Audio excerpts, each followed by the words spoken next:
Ich freue mich sehr. And I'm doing it in German. That was really weird. I just told you in English and I started in German. Sorry, start again. Okay. I am so happy to be back on MUXX TV for SofaRecordings, and today I have Love and Theft on the show. Eric and Stephen, thank you so much for being here today. You're on Europe tour, and you are traveling all over the place. We're going to get into your life and what you've done and everything, but I just want to know right now, how are you doing? Are you still jet lagged, or you've been here for a while? Just to get into it, how are you feeling today? Feeling really good. Oh, good. A little bit tired. Pretty good. We had a long drive today to get here, but Eric's the only one on the insurance for the van that we rented or whatever, so he has to drive the whole trip. Did you do that on purpose, or was it? No, it was kind of our only option. We could only add one other driver, and then for a couple other shows, we have a couple German and Austrian guys playing with us, and they had to drive the van at the beginning of the tour. So, but I hate driving more than anything in life, so I'm very relieved and I'm very grateful for Eric for driving. Even when you're driving on the German autobahns compared to the American ones, I hate driving a car. I've enjoyed the Autobahn. Oh, good. I'm glad. It's been fun. Don't worry. We will get into much deeper things. I just wanted to start this off lightly and let everyone hear your music before we get into the conversation. So let's start with the first song, and it is Drunk and Make Friends. Tell me a little bit about the song and what it's about. Well, we do these things called like writers retreats where you get your songwriting friends and you go somewhere really fun. That's how you get the good songwriters to come and like, hey, we'll put you up on the beach or whatever. We're at our family cabin on Kentucky Lake. And there was like 7 or 8 of us, and so you split up in groups of like 3 or 4 depending on who all's there, and you have some groups riding upstairs, some riding downstairs, some outside, and then you switch the groups after lunch. And so at the end of the day, we'd written a couple songs. We had like some steak and potatoes, and we were chilling. And I was sitting on the couch with Trent Tomlinson, who's one of the greatest songwriters of all time, and he was sitting next to me, and he didn't know anybody. I kind of invited everyone. He only knew me. And he looks over at me, and we're passing around a bottle of whiskey back and forth on the couch, and he goes, and it's late at night, too. It's like 11 or 12. He goes, hey, man, this is a good time. We're just getting drunk and making some new friends. And when somebody says a good line like that, and there's 7 or 8 songwriters in the room, like, you're going to write that song. So there's actually like 7 or 8 songwriters on it. So, but no one's going to leave. Like, oh, you guys write that really good song idea. I'm going to go into the other room. Like, no one's going to leave. So it was fun. And it's a fun kind of silly song. And I mean, I like drinking and making new friends. It's one of my favorite hobbies. So. I used to like drinking. I probably still would, but we'll talk about that too later on. Right. We have another song that's going to deal with that topic. But also to keep it light, just tell me, when you did write that song, was it right in the evening, or did you wake up in the morning and write it? It was like, there's guitars everywhere anyways, because all the songwriters are still like, working on ideas for tomorrow. And we wrote it right then. It only took us like 30 minutes because you got like 7 or 8 hit songwriters in the same room. So sometimes the songs written in the shortest times are the best ones. So let's start with that. Thank you so much for being here today. And this is the first song. Thanks so much.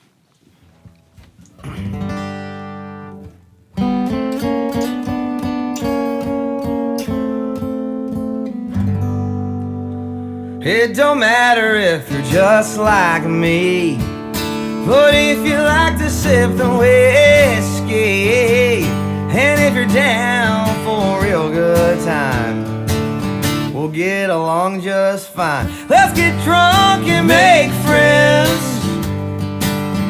find some trouble we can all get in, shoot tequila if you're into that, we'll get all messed up like a football bat. You got a weakness for a good strong buzz, then you gotta meet some folks like us. We know Jack, we know Jim, we'll introduce you to them. Let's get drunk and make friends. Well, it don't matter where you're from on the map, if you're Republican or Democrat. It don't amount to a hill of beans. It's as easy as a 1, 2, 3 shot. Let's get drunk and make friends, find some trouble we can all get in, shoot some Jaeger if you're into that. I like Jaeger. We'll get all messed up like a football bat. You got a weakness for a good strong buzz, then you gotta meet some folks like us. We know Jack, we know Jim, we'll introduce drunk and make friends. Let's get drunk and make friends. Find some trouble we can all get in. Shoot some moonshine if you're into that. We'll get all messed up like a football bat. You got a weakness for a good strong buzz. Then you gotta meet some folks like us. We know Jack, we know Jim, we'll introduce you to them. Let's get drunk and make friends. We know Emily, Joe, and Ben, we'll introduce you to them. Let's get drunk and make friends.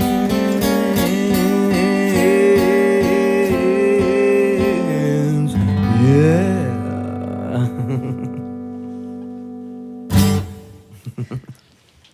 Thank you so much. I love it. I can imagine you got a lot of fans coming up to you saying, I heard that song when I did this and this and this, right? Do you get a lot of stories? You have so many fans on Instagram and on Facebook and all the social media platforms. Tell me how your fans react to you and how the difference is when you are on tour in Europe. Oh, well, I guess as far as this song goes, probably one of our best selling pieces of merch that we ever had was a T-shirt that just said "Let's get drunk and make friends." Yeah. And I think, even if someone didn't know the song, it's just a fun T-shirt to wear. But I think it's a crowd favorite usually, and by the end of the song, everyone's singing along to it. And I don't know, over here, I guess a little bit of a language barrier, so I guess some of the country sentiment is a little bit different, but I think in general, being over here in Europe, I think people seem to care about the music a little bit more than in the States. We play a lot of clubs, theaters, civic center type places, and it's more about, the party and going and drinking, talking with friends. And even the other night we played, I guess it was kind of close to the Polish border, and there was just a small group of people that were talking during our set, and some of these ladies just went up to them and just scolded them, just shut up, we're here for the music, basically. That's a nice feeling, though, isn't it? It is, Yeah. it is. Just to see people really care about the music and the art is really cool, and I think a lot of people in the States are very spoiled with so much live music, especially in Nashville and some of the more, country cities. So it's really refreshing and nice for us to get to experience that over here and have people that are really kind of hanging on every word. And you kind of plan an encore in the United States, and over here they ask for 2 or 3. Absolutely. It was really surprising to us at first just because we're not used to it, but now that we've been over here a few times, it's become one of the more endearing parts, just to have people actually care. So. Okay, let's go back in history a little bit. When you guys got together, you were three of you, and then one of you guys left the band, and that's actually when you started to be really famous. But we'll get into that. But I want to know how you guys met. And I know you were born in the same year, and you're of the same birthday month. Is that right? Same year, and our moms actually had the exact same birthday. Yeah. Exact same day. Same day, same year. Oh, that was it. Yeah, exactly. Yeah, that's wild. So, and your parents or your fathers are both preachers. So there is a good connection. Was that something that brought you together musically, or was it something else where you guys knew that it's going to be a good thing? That didn't actually. That just kind of started. We started figuring that stuff out later on. But we both have kindred hearts for for the Lord and stuff like that. So that definitely helps. We met on Belmont Music School's campus in Nashville through an artist friend of ours named Kanan Smith. I moved to Nashville with him, and we were doing a show, and he's like, "Hey, why don't you meet my friend Eric?" And so that's where we met. We started writing songs, and that's kind of how we realized, dang, we sound like we're related. We sound like really good together. We should. And we both knew how to sing harmonies, which some people can be great singers and still not know how to sing harmonies. So yeah, that's kind of how we got started. My dad was the worship pastor at our church in Charlotte, North Carolina. So, that's where I learned to sing. I played guitar and bass in our band at church, and so it was cool. And I think we both had very similar upbringings. It made the whole process very early on in our career a lot easier for us. And Brian actually came from a very musical family as well. And then he decided that he was, I don't think he loved the political side of the business quite as much. Not that we love it, but I think we were a little more willing to play the game a little bit more than he was. And he was more of a rock guy to begin with. And I mean, when we started out, the goal was kind of to be more, modern day Eagles, that had 4-part harmony, 3-part harmony on everything. And I think he just wanted to do a solo project. So, but he's very successful now. He's a real estate developer and doing really well. We're still friends. He's in our fantasy football league. That's good. That's always good. 2018, the song came out, You Didn't Want Me, or you brought it out. That was when you stopped playing the game a lot more than you did before, the game of the music industry. When you wrote that song, did you feel free compared to what it was before? Well, we had written the song a few years prior to it being released. We used to have publishing deals at a company called EMI, and they did a kind of a writers' retreat / convention where they brought all the writers from around the country out to Los Angeles. It wasn't one of the drunk and friends no, thing. No, it was very different. It was in LA, and all the co-writes were at big LA studios and stuff, and we were paired with people from all different walks of life and different genres. And the people we wrote it with, one of the girls, I think her name was Tammy Luttrell, and she had written some songs for Whitney Houston. And then the other guy's name was Ryan Hilton, and he was one of the producers on Nicki Minaj's Super Bass. And we just had the idea for the song, and he had his headphones on, he was creating stuff, and we were in the studio, so I was recording stuff, and it kind of just came together. And Steven and Tammy kind of started with the lyrical idea, and then by 4 a.m. we had a song finished, and we played around with it for a long time, and we tried to cut it a couple times, and just the timing wasn't right because of the label we were on. And then we got on Curb Records, and that's where we ended up finally being able to record it and release it digitally, at least. And we're going to hear it now and talk more about, I want to hear more about the school, and there's so many things I want to ask, but I want to listen to some more music now. So we're going to hear now. You Didn't Want Me. Thank you so much.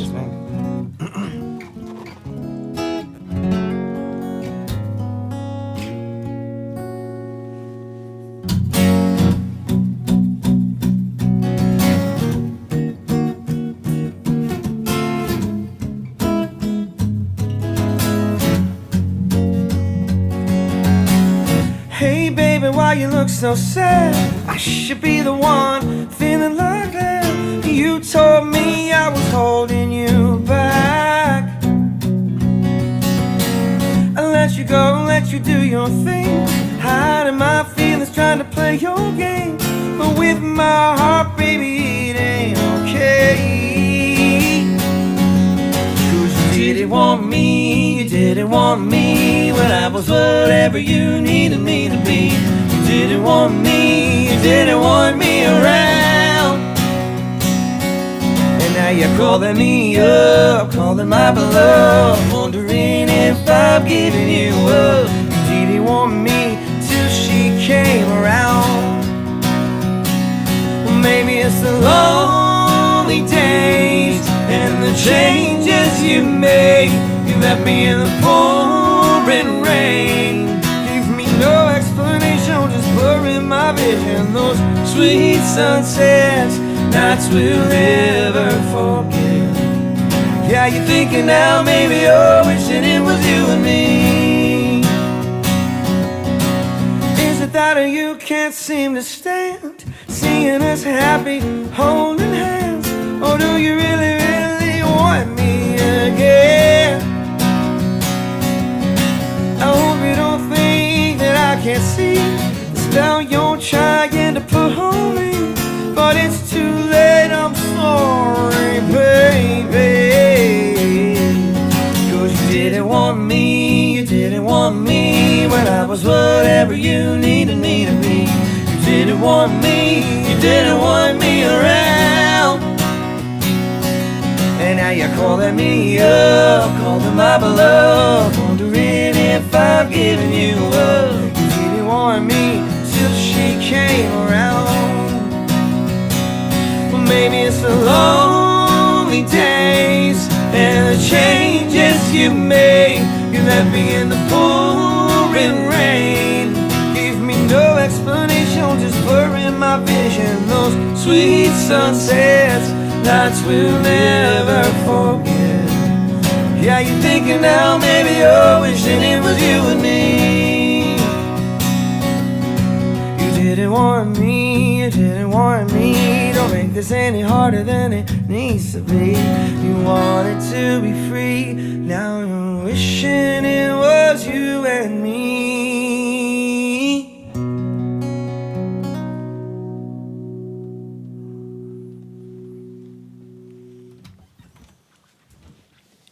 Thank you so much. You know, I do love this job. It's the best. I get to sit here and listen to right next to you and listen to you guys play. It's so amazing. Okay, one thing I didn't mention when I said all the stuff that you have in common is that you also worked at Chick-fil-A together, or not Yeah, together. You played at the same Chick-fil-A, yeah. Chick-fil-A. No, that's what it's called, Chick-fil-A. They don't have that here, so that's why I don't know the name correctly. Coming soon. Coming soon, exactly. So in 2009, when you brought out Runaway, that was when Brian was still playing with you. Were you guys still working there, or had you stopped already? We or weren't. It was in those from our hometowns. We had when we wrote Runaway, we were working when we wrote Runaway, but when we recorded it, we were able to quit our jobs and Yeah. because we got a I worked record at deal. Chick-fil-A when I was 14. Oh, Yeah, okay. so, I mean, I was Okay. like It was just 15. both of our first See, the internet didn't tell me that. They just told me that it was. It was our first. Yeah, we both had. Well, I was in Clearwater, Florida, and he was in Charlotte, but it was our first jobs, but we didn't know each other. Yeah, obviously, but Okay. What do you think growing up in two different places like that brought to your music, and how did you guys both, I don't know, get influenced by it? Like, did it help or did it change stuff that you write, or do you have discussions about, lifestyles because you grew up in different environments? I mean, I think the fact that we both grew up in Christian homes and very involved in the church, at least both of our parents were more on the strict side, so we weren't listening to a lot of, death metal or hip hop and stuff. We weren't We were allowed. listening more of like what our parents were listening to, which when they were kids, they weren't necessarily even, or younger, they weren't, allowed to listen to certain things too. But I think we listened to a lot of the Eagles and Crosby, Stills and Nash, Tom Petty, and more like gospel and country stuff as opposed to what was on, pop radio. So it was I think, to keep us safe. but I think that definitely. But it did help. I mean, it helped. influenced our at writing. the end of the day. Yeah. But do you think that or let me ask it differently, you both have children. Do you do it differently with your children? They must be around 10, 11 now. Are they allowed to listen to whatever they want to listen to? Almost for my Almost? kids. I mean, yes and no. I mean, stuff with like very explicit lyrics, I try to keep away from them, obviously. But my son just turned 12 today, actually. Oh, well, congratulations. And so, he just started going to a private school in Nashville. So I think like the influence is a little bit different than when he was in the public school system.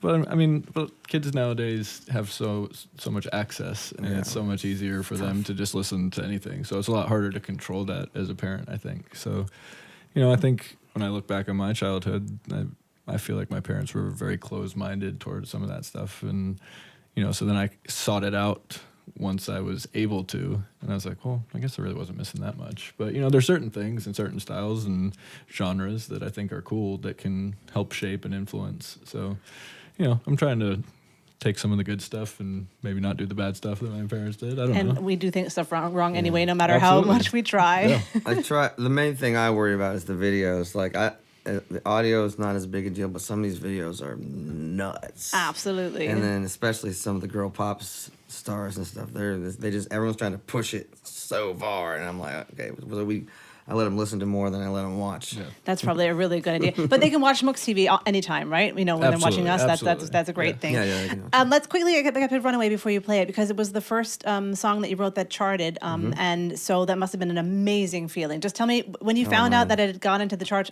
just describe what it felt like. It must have been amazing. And we wrote it with Kanan, who introduced us. Oh, okay. So that was cool too. Yeah, it was the first song I ever put out. We were in my hometown too on radio tour. First time we heard it on the radio, and we listened to it on because we were in the hotel room. So and someone was like, "Hey, they're about to play your song on the country station I grew up listening to," which was so cool. They played like a Keith Urban song, and then we were all together in the room, and it was on like a clock radio at the hotel, and it was awesome. I mean, it's nothing like that ever. You can't. That is really cool. I can imagine. Yeah. Do you celebrate afterwards? I can't remember. Yeah, I think we went. We had a radio dinner with the program director from that station that night. So I think if I remember correctly, we did definitely celebrate. Yeah, we definitely celebrated. Okay, and so what's remember the, the exact and details. what's the first thing you bought from the money that you made off that? Bought a Cadillac, didn't you? Oh yeah, I bought Not a Cadillac bad. that my brother totaled. Oh my goodness. Well, I'll ask you about that after you play Runaway. Thank you so much, and we look forward to hearing it.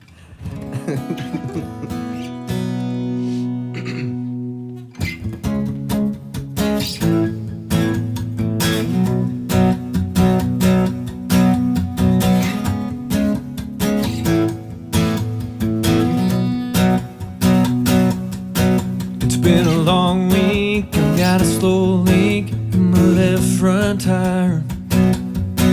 I'm sick of where I work, my boss is such a jerk, don't care if I get fired. My back's about to break, no money in the bank, and she don't call me anymore.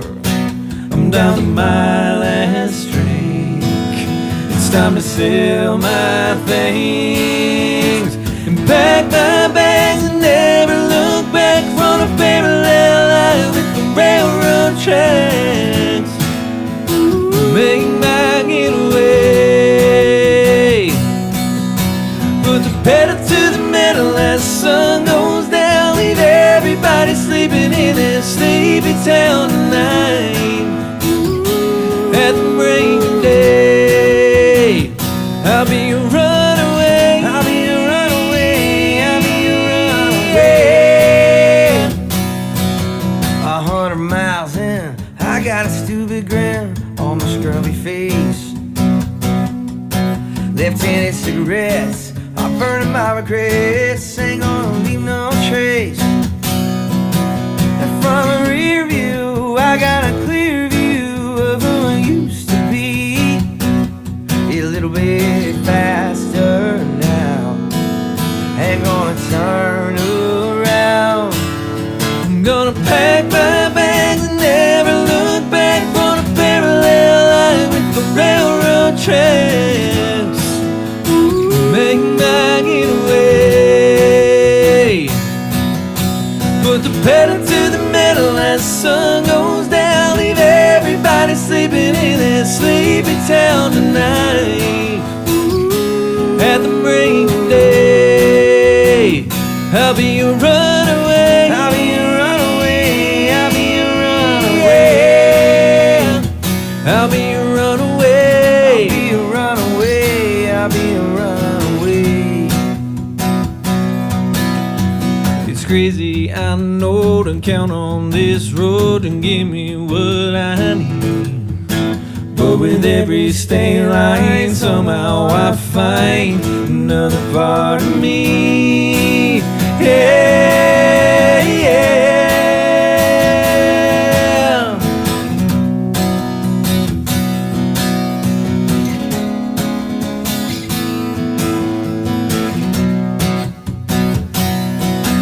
I'm gonna pack my bags and never look back from a parallel line with the railroad tracks. Make my getaway, I'll put the pedal to the metal as the sun goes down. Leave everybody sleeping in this sleepy town tonight. At the break of day, I'll be a runaway. I'll be a runaway. I'll be a runaway. I'll be a runaway. I'll be a runaway. I'll be a runaway.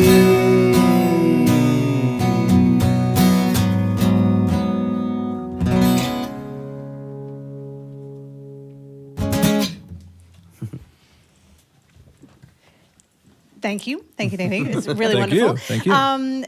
Okay, in Runaway, you sing about finding a better part of me. You brought it out in 2009, and the next song we're going to hear is Better Off, was from 2022. So how better have you become since 2009 as people? Well, we've learned a lot about Okay. ourselves. Yeah. That's for sure. I don't know if I'm better, maybe a little smarter, because I still gonna make mistakes. I still do dumb stuff, but they're less. I make less of them now. I think we make smarter business choices. And, Oh yeah, 100%. you know, at the beginning of our career, there wasn't the DSPs or streaming services. So there was really kind of one path that you could take. And if you wanted to have, success, you needed to have a song on the radio in order to sell tickets, in order to get on big tours. So, like I was saying earlier, I think you had to play the game a little bit more. And now there are so many different avenues to release music. And, there's people that have never had a song played on the radio that can sell it in an arena. So I think learning how to play the game and then also not being stubborn and refusing to play that part of the game is, took some getting used to, I guess, because, when you feel like you've paid your dues and had to do it a certain way and, not necessarily sacrifice or, make moral concessions, I guess. I mean, there's some of that, but, at first we wanted to be very resistant, I guess, to iTunes when it came along, and then Spotify, Apple Music, but now I think it's one of the greatest tools ever because it's given so many people the opportunity to release music and tell their own stories, whereas before it was really difficult. It's also kind of oversaturated the market with, good music and mediocre music, and there's some bad music out there, but it also gives everyone the platform and the opportunity to get their stuff out. So I think that's a positive. So if you were talking to a young musician and telling them what the best thing is to do to become successful, would you also, first of all, what would you tell them? And secondly, would you say it would be better to start in 2005 or now? That's really tough. Well, when we go on the road, when people are like, what can I do to, I want to be a country singer, songwriter? I'm like, well, you need to move to Nashville first off. That's the best advice I ever got. Mm-hmm. It's because it's such a Even community. now you would say that? Or really? Yes, I still say it now. Mm-hmm. I think you don't have to. I think more for the songwriting community, Yes. and if you want to try to get on a major label. But I also know there's a ton more artists now that can do it, you can do it from elsewhere than we're able to back then. Yeah. Because even I had some friends. We had some friends that got record deals and then decided to move back to Texas or moved back to Arkansas, and they realized how difficult it is because you'll get a phone call. Hey, can you be at the studio in 20 minutes? Can you come down here for an interview in an hour? And if you're 12 hours away, it's a little more difficult, and then that opportunity will go to somebody else. And I think, with the technology we have now, it's a lot easier to do that. Mm-hmm. So, but I think, like Steven said, it's the best advice we ever were given, both of us, was, come to Nashville and be fully immersed in the scene and surround yourself with the best writers you can possibly find, the best artists. And, some of them take you under their wing. Some of them are resistant, just because they don't want the new kids coming in. But I think that's the case in every business. It is, and it's also really fun there. Oh, okay. Amazing. It is. It's my favorite town not on a beach. Since you're surrounded by so many musicians, can you tell straight away when you're at a club listening to someone they have the potential to make it, or they have potential at all, or do even people in Nashville get a chance if they have no potential because there's just what I mean? There's so much going on. How do you make a mark for yourself? There's been a bunch of people that we're still friends with that we're like, man, they're gonna be huge, and they're not. It's so disappointing. I mean, we were listening to Chris Stapleton forever ago, and then all of a sudden, he did that one thing on the awards show, and everyone's like, "Oh my gosh, he's so good! He's a brand new artist." I'm just like, "What? You guys paid his dues probably more than anyone out there, so and written countless hit songs. It's just funny how it works. You never know what's gonna hit and what people are gonna like. But we know what is like. Man, that person's amazing. Well, I'll be honest. There's a few artists that I heard early on in their career. I was like, that guy doesn't stand a chance, and then now they're superstars. So I mean, no, I'm not gonna say No, that. But, Matt, I thought I could at least try. But I mean, people really start to develop and kind of hone their craft, and they figure out what works and what doesn't, and they're developed by amazing producers, and they get in with great songwriters. So the songs go from being something they wrote in the bed of their truck, in high school, and that's the first thing they put out, and maybe that's the first thing I heard. And then they're writing with people that have had 40, 50 number one records under their belt. So, there's definitely a lot of growth that can happen in Nashville. And again, I think if a lot of people want to be very cliquey in the business, and they only want to write with their friends and people. But I think branching out and, bringing other people in that are just, seasoned professionals is a huge benefit that people have in Nashville. And, I know New York and LA is the same way, but it's probably harder, living in a small town in Mississippi to have 15 of the best songwriters in the world wanting to work with you. So You're better off that way, right? indeed. So, speaking of which, we're going to hear Better Off now. Thank you. Nice. This song is the title track of our latest album we put out, and it's the first album that we actually own the full masters of in our whole career, and it's called Better Off. This is it.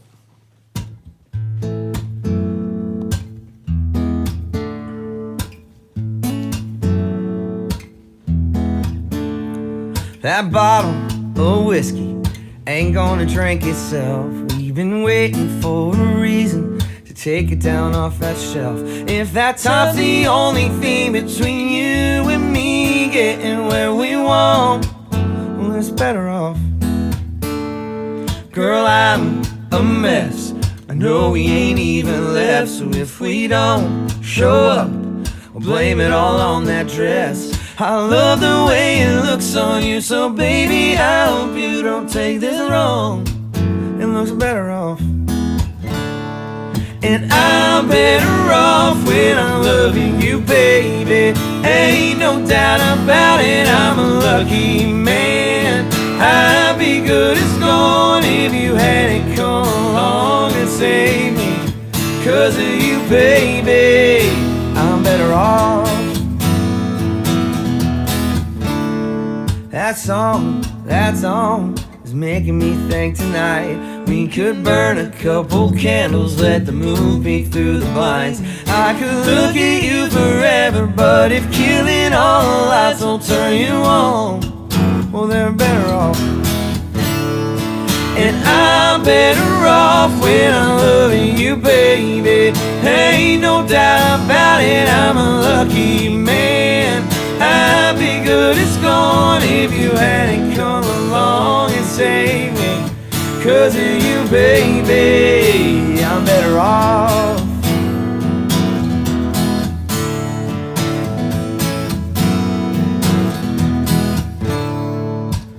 Ain't no doubt about it, girl, I'm a lucky man when you're loving on me, baby. Oh, I'm better off when I'm loving you, baby. Ain't no doubt about it, I'm a lucky man. I'd be good as gone if you hadn't come along and saved me. 'Cause of you, baby, I'm better off. Yeah, I'm better off when you're loving on me, baby. I'm better off.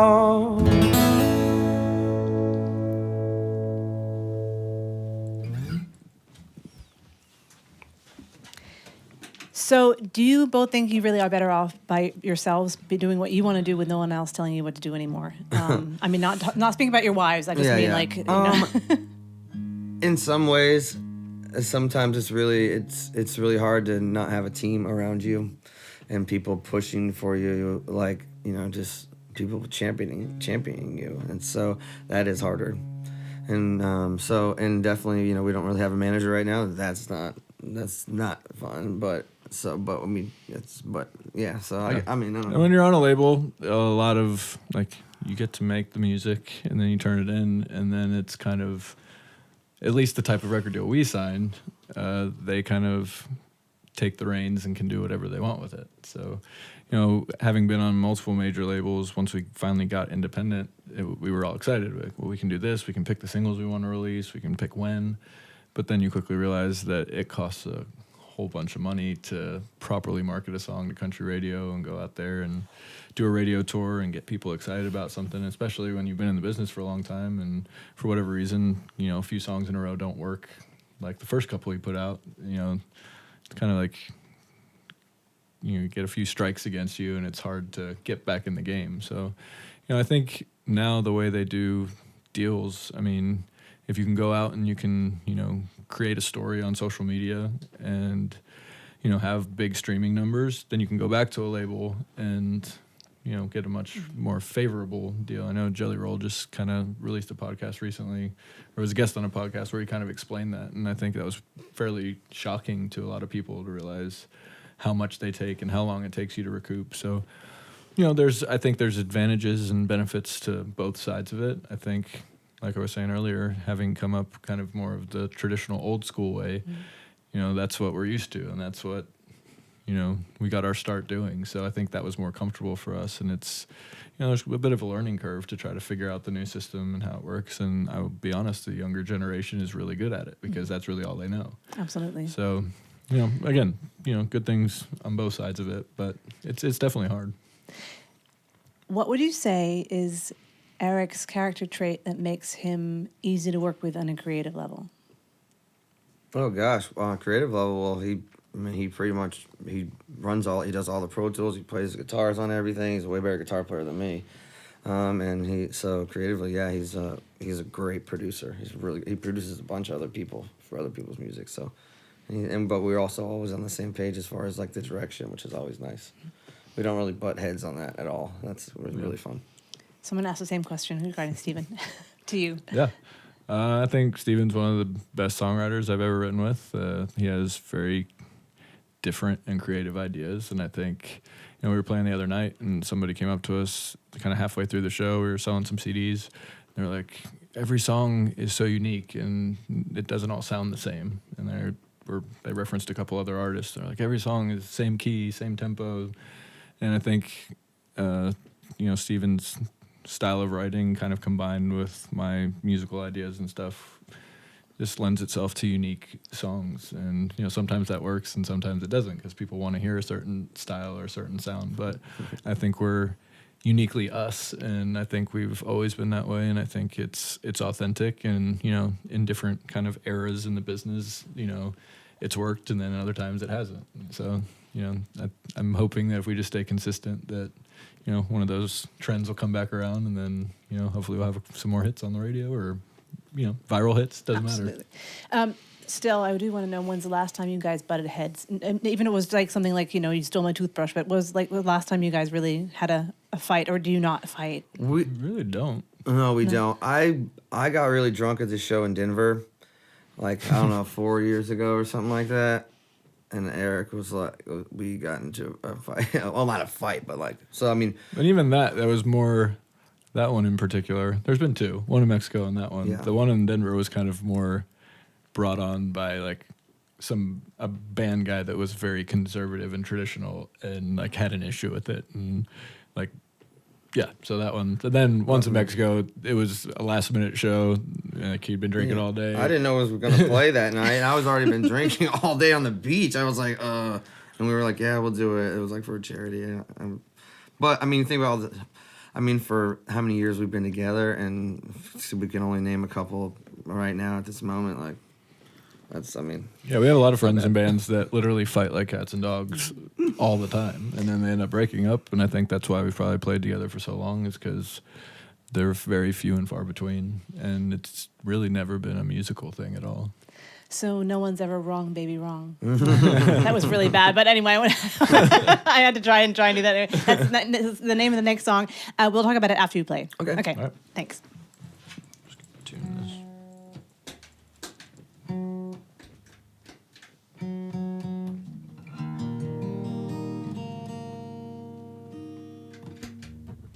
Tuner's not coming up. There it is.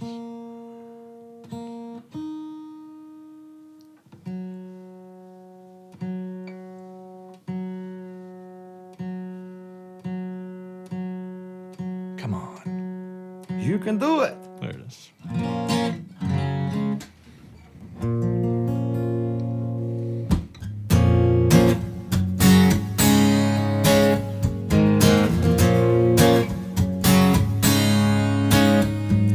Wrong, baby, wrong, baby, wrong. It ain't the end of the world. Don't you worry, pretty girl. Cause now that he's gone, baby, gone, baby, gone. You got nothing to lose. Count the minutes if you want to. Cause it won't be wrong, baby, long, long. Till you find somebody new. Come on now, everyone falls down, everyone crawls now and then. Then they get up again, you cry if you want to. that's what we all do. But if you think you'll never move on, you're wrong, baby, cry, baby, cry, baby, cry. Go on, let it all out. I ain't leaving you now. And we can get high, baby, Willie Nelson high. We'll share a bottle of wine. We can laugh about the good times. Hey, you know why, baby, why? It's gonna be alright. Well, come on now, everyone falls down, everyone crawls now and then. Then they get up again, you cry if you want to, that's what we all do. But if you think you'll never move on, you're wrong, baby, wrong.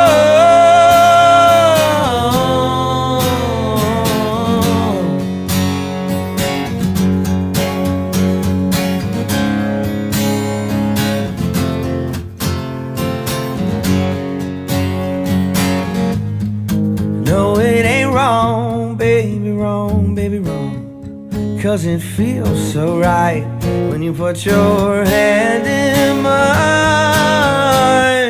1, 2, 3. Well, come on now, everyone falls down, everyone crawls now and then. Then they get up again and you cry if you want to, that's what we all do. Oh, yeah. So come on now, everyone falls down, everyone crawls now and then. Then they get up again and you cry if you want to, that's what we all do.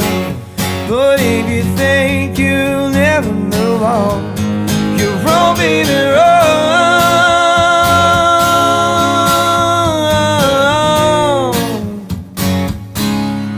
You're wrong, baby, wrong. Yeah, you're so wrong.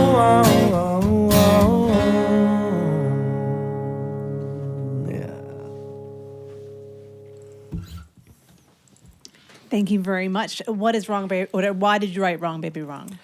I had the idea, and I brought it to one of our producers at the time, and the Warren brothers, who are actually, their mom was like my math teacher, but they're like hit songwriters. They're the ones that told me to move to Nashville. And so I had the idea. Just that sentence is so amazing. They were my math teachers and hit songwriters. I love that sentence. And I went to a really small private school. Okay. And so I actually visited them a few times, and they're like, you need to move here. So then I started writing songs with them, and I had this idea, and they're like, oh, this is a great idea. Well, we recorded it, but we hadn't put it out yet, and we get a call one day. They're friends with Martina McBride, who's like a legendary, she's going to be in Country Music Hall of Fame one day, and she's like, hey, she's like, this is Martina McBride, and I was like, yeah, right. Yeah, right. No way. Okay. You find my number? Gave me my number. There's no chance. And it was her, and she's like, I love your song, Wrong Baby Wrong, I'd love to record it. And I was like, oh, yeah. I would talk to Eric, and I'm like, yeah, let's let her record it. And so it was a hit for her. She put it out as her next single. It was a hit for her, and then we waited like a few years, gave it some time, and then but from a guy's perspective, it's totally different than when a girl sings it. So it's cool. It's like a different The funny song. part of that story also is one of our producers loved the song, and the other one didn't, and said it was too Beatlesy, and I think it was just the chord changes, and it wasn't necessarily the most country thing at the time, which is ironic. We were playing it at Soundcheck for something called the New Faces Show, which is a country radio seminar, and it's an honor to get to play it. They pick basically the 4 artists that they think are going to be the next big thing. And the president of our label at the time, Randy Goodman, was out in the audience, and he comes up halfway through the song. He's like, why isn't that on the record? And then we told him, and he's like, well, Martina's cutting it. But Yeah. So you can tell me now, which version do you like better, yours or hers? Oh, they're totally different, yeah. But at least I'm glad she kept it like the way that we, like, she didn't change much. Like, she didn't, like, as far as production and like the way it's structured, like because sometimes somebody will record your song and you're like, that's not my song. Mm-hmm. Also proved to that producer that it could be a hit on country radio. Yeah. For me, it's always flabbergasting when you guys sit down and play songs. I know you play them all the time, but you remember the lyrics, you remember the chords, you remember how to, keep it together. You look at each other, we're going to stop now, whatever. I just think that's amazing. With a song like Angel Eyes, something that really was a very important song for you guys, because it was your first number one song, with the first song you brought out with RCA. Is that the song you still like to play? Does it bring you lots of memories, or is it kind of like, I don't want to play it anymore, I'm just kind of sick of it? I mean, I love playing all the songs. I mean, it never gets old, I don't think, just to hear the crowd sing along louder probably to that one than most of the others. But we have a lot of really special memories from that song, from when it went number one, and we pretty much partied for a year straight after that. I can understand. Who knows? Maybe that's part of the reason that the next one didn't work. But yeah, it's given us so many incredible opportunities. We've been able to play all over the world, pretty much on every continent. And, we may have been able to do that with other songs, but it just so happens that's the one that's kind of afforded us all these opportunities. So I really don't think it gets old. And it gets played a ton still on country radio, on like the icon older stations. And now it's kind of a top 25 recurrent on current stations also. So. And not only country music stations. I know you hear it on other stations too. Well, I mean, I think you hear it a lot of places. I don't know necessarily on pop radio, but I've heard it on a few other stations. But it's funny, I was at a gas station the other day. I heard it playing on the speakers there. I heard it in Target the other day, at Costco. Does that make you, I mean, you probably don't, but do you want to say, that's my song? You do want to say that sometimes. You definitely have the thought. But you don't do it? Hey. I was at the mall the other day in Opry Mills in Nashville. It's a massive mall, over by Opryland Hotel, very much a touristy place.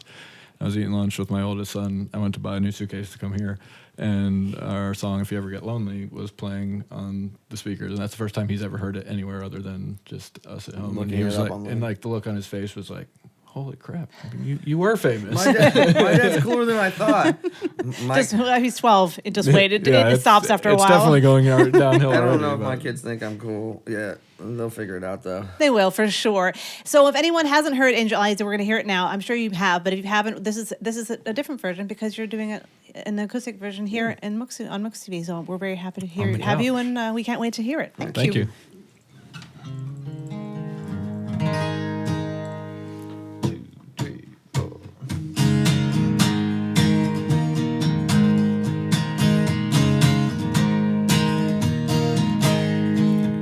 Yeah, she likes her whiskey with her water. She starts dancing when the stars come out. She ain't your typical preacher's daughter.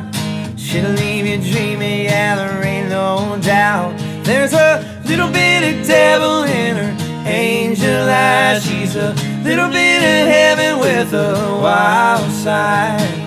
Got a rebel heart, a country mile wide. There's a little bit of devil in her angel eyes. There's a little bit of devil in her angel eyes, yeah.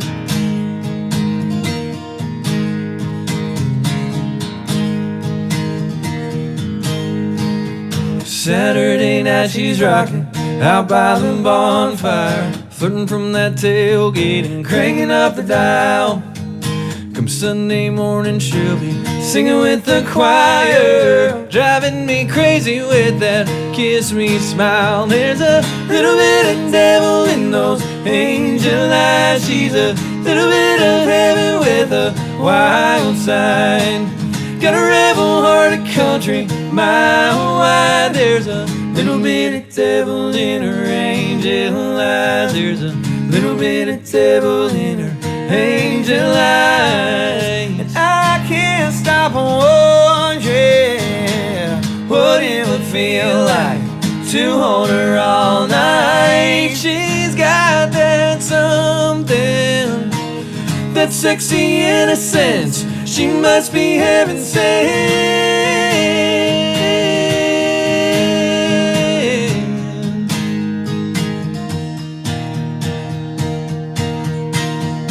There's a little bit of devil in her angel eyes. She's a little bit of heaven with a wild side. Got a rebel heart of country mile wide. There's a little bit of devil in her angel eyes. There's a little bit of devil in those angel eyes. She's a little bit of heaven with a wild side. Got a rebel heart of country mile wide. There's a little bit of devil in her angel eyes. There's a little bit of devil in her, in those angel eyes.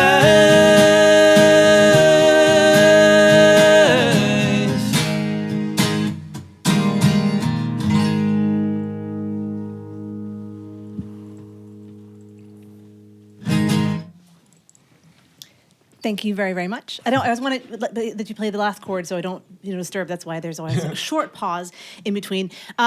You've talked about Angel Eyes, I'm sure, 1,000 times, and I'm sure you've also talked about the Taylor Swift thing too. But I do want to talk about, because I'm sure people will say, why didn't she ask them about that? So Taylor Swift wrote a song about you, Hey Stephen. But I'd like to talk about the time when you recorded an album. It was a live album, and then you went to Walmart at midnight with her. That's more important, or that's not more important, but it's maybe something not everybody's heard already. So tell me about that.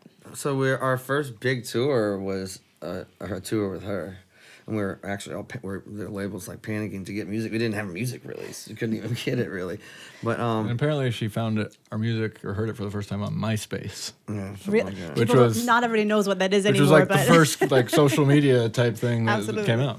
Yeah, so she she called me and was like, hey, I wrote this song about you, whatever, and I was like, okay, I was like, well, I think that it's got to be nice, right? But like most of her songs aren't nice. And I was like, actually, I had just written a song about her too, and at the same time, which was cool. And she's like, hey, I want you guys to come with me at midnight. We used to do that, like go at midnight and go buy your favorite album or your own album. Is kind of a tradition now. You can't really do that. Yeah, so we went with her at midnight, and we all bought the album. And so, but I hadn't. She didn't play it for me until so I had to listen to it on my drive home, and I was like, oh, phew. It's a really nice song. It's like really nice. So And while we were like walking out to our cars in the parking lot, which there was hundreds of her fans. That obviously she wasn't as big back then as she is now on a global scale, but she was like basically to make sure he knew it was about him. She told us like, "Hey, go check the liner notes and read all the capital letters," and it actually spelled out love and theft. yeah, that was cool. Because for a while people thought Oh. that it was about one of I forget his name, but another Steven that was like on Laguna Beach or one of those And shows. I'm like, no, it's not, nerd. So are you a little bit jealous that you didn't get Hayes Eric's song? No, not really. Or let me ask it differently. Is there anybody, I know, idol that you would like, you're one of your idols, where you'd be amazed or we think that'd be so cool if she wrote a song about you? Or he? I mean, I was already with my wife at the time, so. Oh, not out of a love thing. Like But I mean, more yeah, of a- obviously, yeah. I think it's to say Taylor Swift wrote a song about you. That's an incredible honor and an incredible thing. So I wouldn't say I'm like jealous, but would I be upset if somebody had done that? Like, No. absolutely not. But I don't know, like female artist wise, if I don't know, because they kind of had a relationship, so like it made sense for her to write the song about him. Like if I had dated a famous superstar, maybe I'd be wanting them to do that. Yeah, But- that was a weird question, I guess. Yeah, I understand. I'll put it differently. It's just really cool that happened. Yeah, it's cool. Are you guys still in contact? Golly, she's probably on her 50th phone number since we quit talking. But if like I've seen her at a couple award shows, and she's always like, we're cool. Like I definitely go talk to her and give her a hug. And on her big Eras tour in Europe, she played it a few times and like a couple still big thinking different, about me. different titties. Absolutely. Let's talk about Love and Theft. It's based on a Bob Dylan song or album. Have you ever regretted calling yourself Love and Theft? Because, for example, now in times where people Google things, it will come up. Bob Dylan will come up. Sometimes it depends on what you put in. But like, Yeah. have you thought, man, that wasn't a good idea, or have you always been happy that you stuck with that one? Yeah, well, when we had the name, we were originally, it was more of us, right? And then now that we're a duo, Love and Theft, someone's like, who's Love and who's Theft? It's like, well, that was never the original plan. But yeah, I think I love the name. Yeah, I think it works for us, like you said, as a duo. It makes sense. 2 words, two guys in the band. So It does, absolutely. So does the next song, Running Out of Air. It was also in the top 40 in 2011 when you brought it out. Do you want to give us a couple of, put it Sure. into place where... yeah, I mean, this was the second song that we released on RCA Records, which being on RCA Records was a dream come true for us. You know, so many legendary artists have been on that label, and you know, the dog Nipper and just the RCA name is legendary. So I think we were just thrilled to have a second single on RCA, and you know, at the time, like, we thought it would have done better. We had, you know, big number one with Angel Eyes, and then for whatever reason, it wasn't even our radio promo team's fault. They waited like almost 3 months to put it out, where we're watching all of our friends have number ones, and like literally the week it goes number one, 10 days later, there's a new song going for ads at country radio. And they waited a long time. There was a lot of politics there at the time, and the president of the label, I guess, owed some people some favors, so they put out a lot of stuff before us, and it felt kind of like it took the wind out of our sails a little bit, and you know, it was kind of frustrating, but it still, you know, it did well. It just took a long time to get into the top 40 and then into the 20s on the chart. So, you know, the video was happen. fun to make. Yeah, it was very fun. Neither of us were actually married yet, but my wife was there watching it, and there were these other lovely ladies kind of all over us. Yeah. A few of them are like married to our friends now, so it's fun to watch the video and be like, I have there's so your many wife questions. We've gone from Bob Dylan to Taylor Swift to women and in videos and your wives at the same time. We should probably get out of this quickly. It's going to get us in trouble. Running out of air. Thank you so much.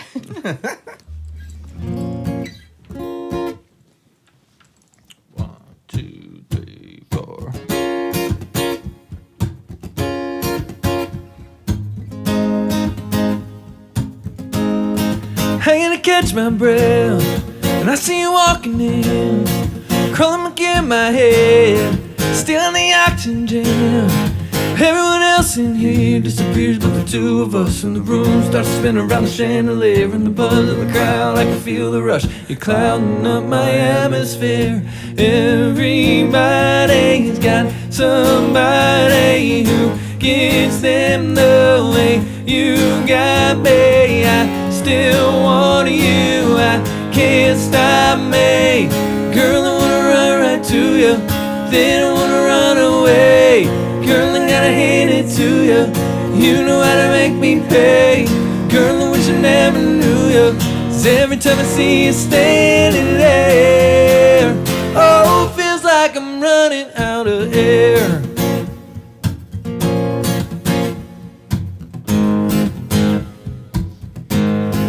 Hit me like a wave, cover me in the crash, I'm drowning what you say, it's taking me under fast. It'll take me down the hole, you make it easy for me to forget, 'cause you're saying everything you know I want you to say, and I'm getting in deeper the darker it gets. The lights go out, the surface fades. Everybody's got somebody who gets them the way you got me. You got me right where you want me.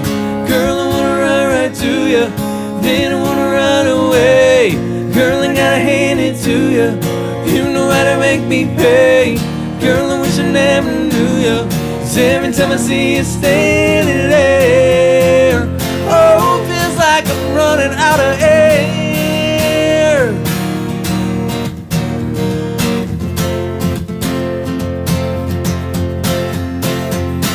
I still want you, I can't stop me.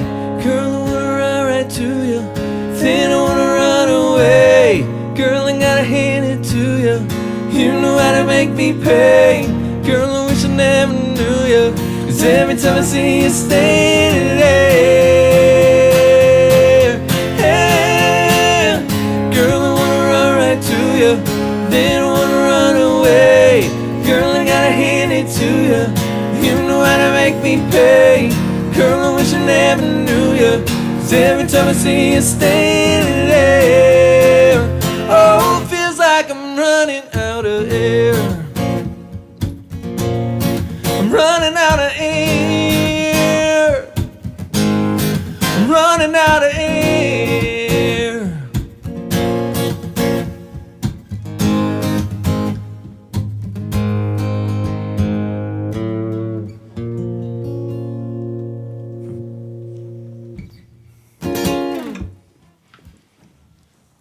I do love that song a lot. I love the feeling of desire in it. That this kind of like, yeah, you just you just want to be like, oh yeah, I need you, but I can't That's have you kind of cool. thing. I love that very Yeah. much. When you were growing up and learned how to play the guitar or had your first moments with music, do you remember that feeling of holding the guitar or singing your first song or that what it did to your soul? When I first learned, the first song I ever learned on the guitar was "Smells Like Teen Spirit" by Nirvana. So this one guy, my friend in the church, and his dad was our guitar player. I was like, because I played a little piano, but I didn't know how to play the guitar. I knew he knew how, and I was like, dude. And when I remember when I heard that song, I was like, oh my gosh, I have to learn how to play the guitar. I have to play that song. So I used to stay the night at his house. Jason Sperling is his name. And I used to stay the night at his house, and when I went to one of the sleepovers, I was like, dude, teach me this song, and I learned it, and then he started teaching me other songs too, and then I kind of just went from there. But yeah, I mean, it's an amazing feeling, I didn't write songs yet, but But that just the first feeling, no matter if you're writing your own songs, but if you knowing that this is something that is moving your soul, I think that's so important if you want to become a musician or just do anything with music. What about you? Do you remember? What Yeah, it I mean, was? I started playing guitar, I think, when I was 7 years old, and my dad gave me my first guitar.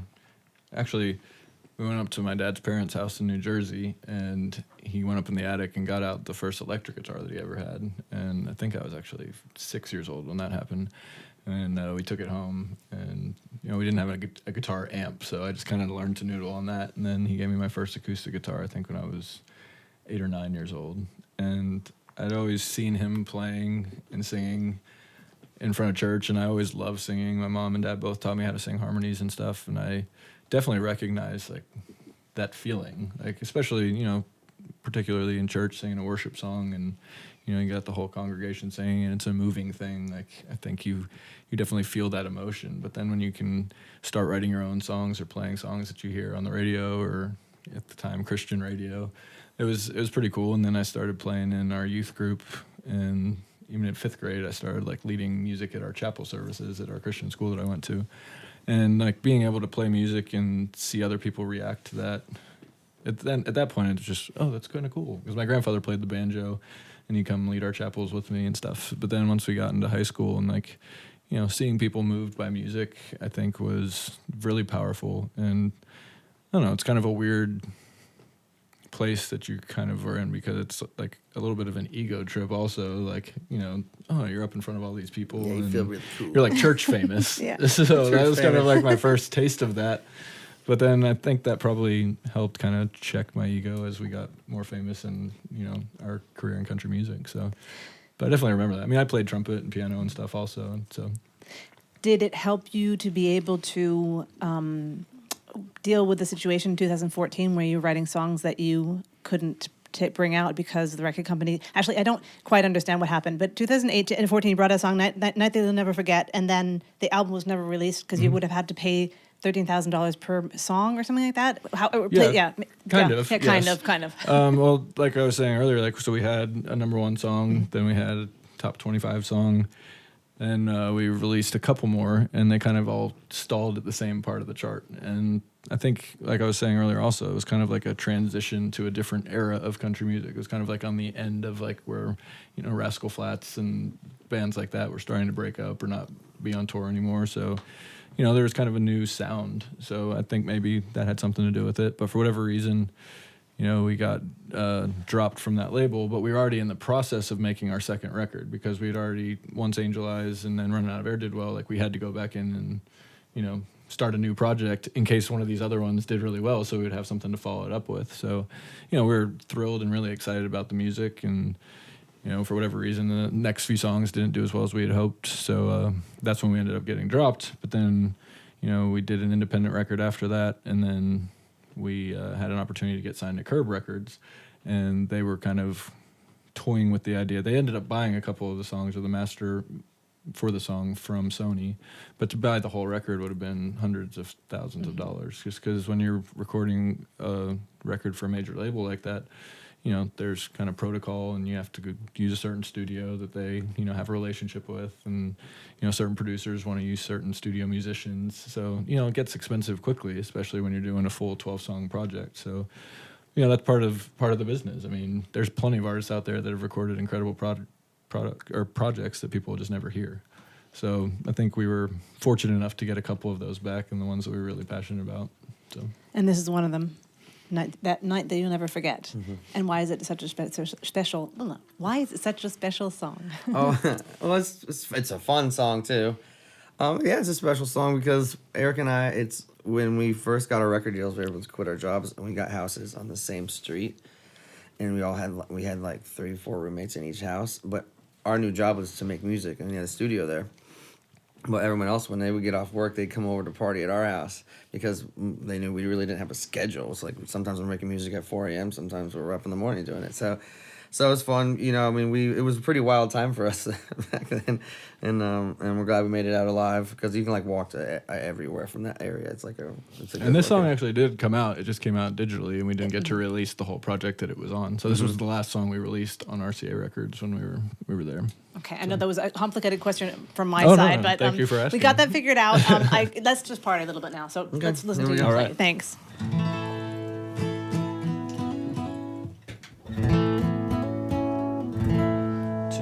One, two, three.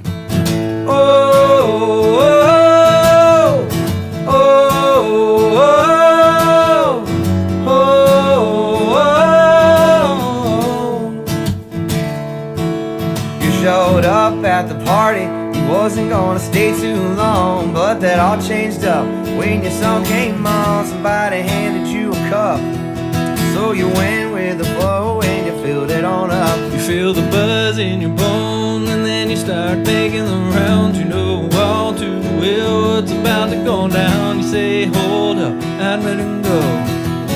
And right next thing you know, you look up and it's 2 in the morning, still sipping whatever they're pouring. You got your shades on, you got your drink up, like a VIP at the nightclub. Kissed the girl and she told you her secrets. She's so hot, you still can't believe it's true. It ain't over yet, but it's gonna be a hard to remember night that you never forget.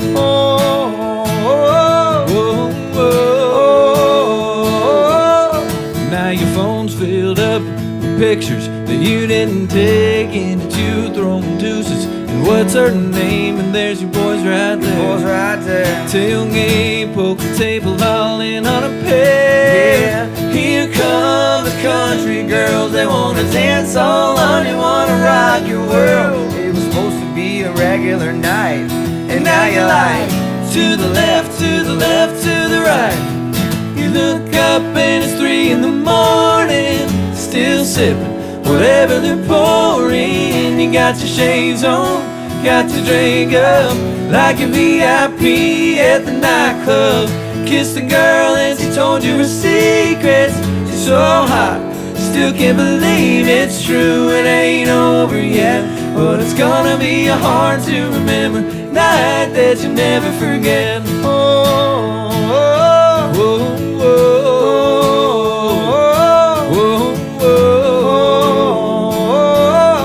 To the left, to the left, to the left, to the right.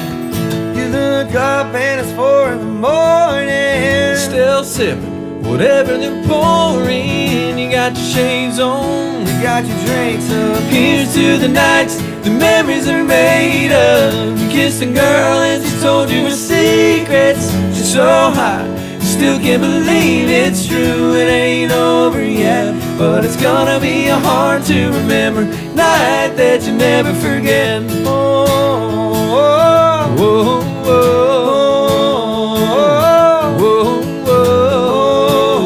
To the left, to the left, to the left, to the right.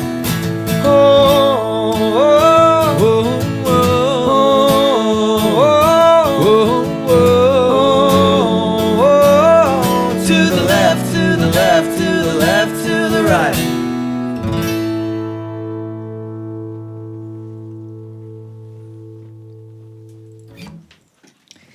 Thank you very much. We've been talking a lot about partying, and a lot of your songs are about partying. And the next song is Whiskey on My Breath, and that is about partying, but actually stopping partying, about addiction. And Eric, I don't know if I'm allowed to ask you anything about it, but it's something that you were struggling with for a long time. You've been sober now for 8 years, I think? I'll be 10 years on 10 April years, okay. April 3rd. Okay. So. Well, congratulations. Thank you very much. Is it hard for you to even sing songs about all this partying and remembering what it was like back then, or is it more like a feeling of I'm free from that now and I can just enjoy the memories and I can still party now? What is the feeling when you sing these songs? Good question. Yeah, I don't think for me I necessarily have like any regrets about those days. I mean, I think I was hell on my body, but I think, I learned a lot from that, and I think all of that is what led me to making the decision to stop drinking. Yeah, I mean, it's some of the most fun times of my life that I spent partying on the road. But I also recognize I have a very addictive personality. It's definitely a genetic thing. I just lost my mom a year ago to alcoholism. She drank herself to death. And I think part of the reason I got sober at the beginning was because I kind of recognized the path she was heading down, and I was kind of mirroring that same thing in a very different way. Like I looked at my battle with alcoholism as more just, like I was never really a mean drunk. I was a lot of fun and did really crazy stuff. And I probably should be dead from some of the stuff that I've done. But my mom was on more of a destructive path, I would say, on an emotional level. So I think I recognized that and realized that I was probably going to lose my mom if I didn't stop drinking. And at first I did it in a way to kind of be an example. And then I realized, wow, this is the best decision I ever made. I felt better. I, didn't put myself in weird situations anymore. And I think it, helped me in every aspect of my life, especially with my family and a lot of other things. So yeah, I don't think it's hard for me to sing those other songs at all, because I have mostly really good memories from that time of my life. It was just, I was putting my body through hell. So I think that was initially the reason I stopped, and then I realized it was definitely a deeper emotional thing, and I was probably trying to run and hide from a lot of different things and using that to cope with some things that I'd never dealt with. But now looking back on it, I'm grateful for all the lessons and all the experiences that I've had, over the course of our career. And I don't think I'd be the person I am today without having been that way. Mm-hmm. And I'm glad I figured it out earlier than my mom did. So, this might be a too personal question to ask, but do you sometimes miss the Eric from back then? Mm-hmm. He's told me that before. Yeah? Yeah. Do you talk about that? Or do you talk about the addiction? Is it a topic that's, you write songs about partying, you are in interviews all the time. I bet the question comes up all the time. Is it kind of like both of you are like, enough, we don't want to talk about it anymore, or is it something where you feel like you're also helping people? People talk, I read that people come up to you and say, thank you so much, for writing the song and talking about addiction. What is, for you, as the let's say the bystander, what is it, what kind of feeling is it for you? Well, I'm glad Eric's alive. So, and he's also handles it really well, because I can be a lot. And he's comfortable enough. I mean, we play at bars like most every night, So he's handled it very maturely, and he handles me very well too. So it's nice. He doesn't judge me, at first I was like, oh crap, I'm not gonna be able to drink around Eric ever again or whatever. But then he kind of like, he's mature enough to be like, no, dude, he's fine. Yeah, one thing I've learned is like the only thing I can control is myself, and I know it's not necessarily fair to put expectations on other people just to make yourself feel better, so you're not triggered. Or I have family members that, like, if they smell it or if they're around it, they see it, they're like, I want to drink. I mean, I'm not saying I don't want to drink, but I think I just now have experienced the other side of it long enough to know that I don't want to go back to that. Mm-hmm. And I don't really feel like I'm tempted or triggered nearly as much. Some things have happened in the last few years that, went and sat in front of a liquor store for a couple hours and battled with myself.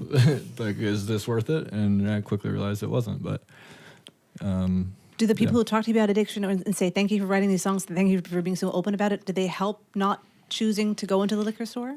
I think so. I mean, a big deterrent for me is like I'm proud of the fact that I've made it 10 years, and the idea of having to start over from scratch, it's like that's a long road ahead of me to get to 10 years again. And again, like I feel like my relationship with my kids, I'm probably more present than I was for the first few years of my son's life. And granted, we were on the road all the time and playing a lot more shows than we are now. But, you know, and actually the first part of our, like, even singing this song on stage before we recorded it and put it out, you know, I felt kind of guilty singing it every night because I felt like I was singing to myself.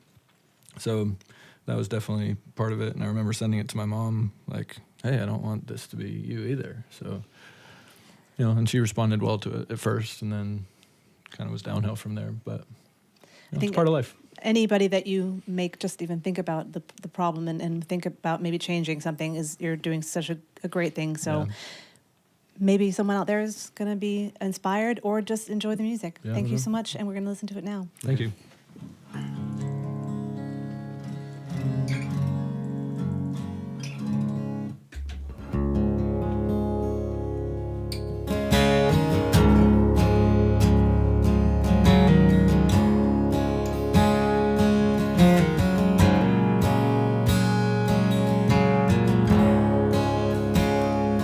I woke up with a pounding head, with a bottle laying in the bed, and there was a little bit left. So I picked it up and I killed the rest. Oh, I know I'm going to heaven, but I can't go with being like this. I need to pull myself together before then, knowing I ain't afraid of dying. But what scares me to death is meeting Jesus with whiskey on my breath. I lost her and all my friends. I broke all but one of my Lord's 10. Yeah, but Jesus died for all my sins, and that's how I know I'm getting in. Oh, I know I'm going to heaven, but I can't go with me like this. I need to pull myself together before then, knowing I ain't afraid of dying. But what scares me to death is meeting Jesus with whiskey on my breath.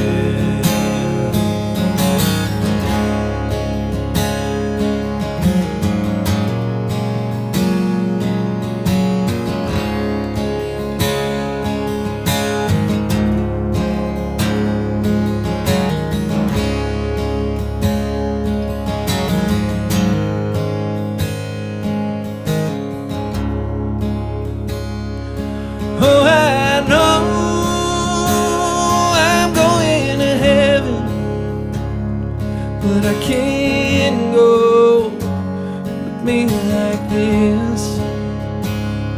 I need to pull myself together before then, knowing I ain't afraid of dying. But what scares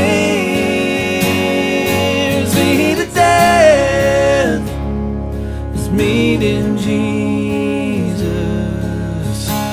whiskey on my breath. It's meeting Jesus with whiskey on my breath.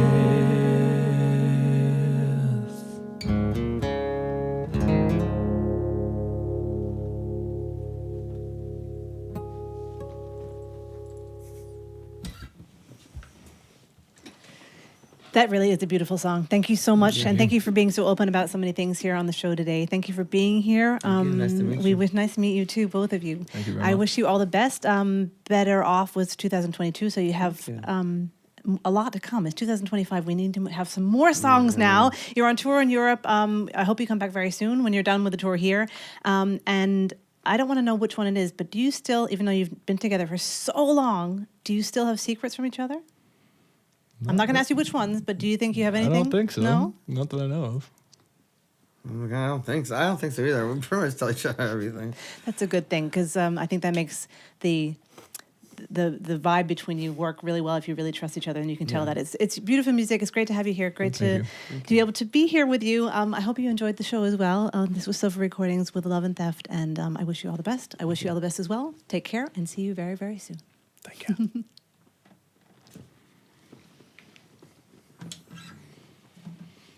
That was fun. Thank you very much. Good questions.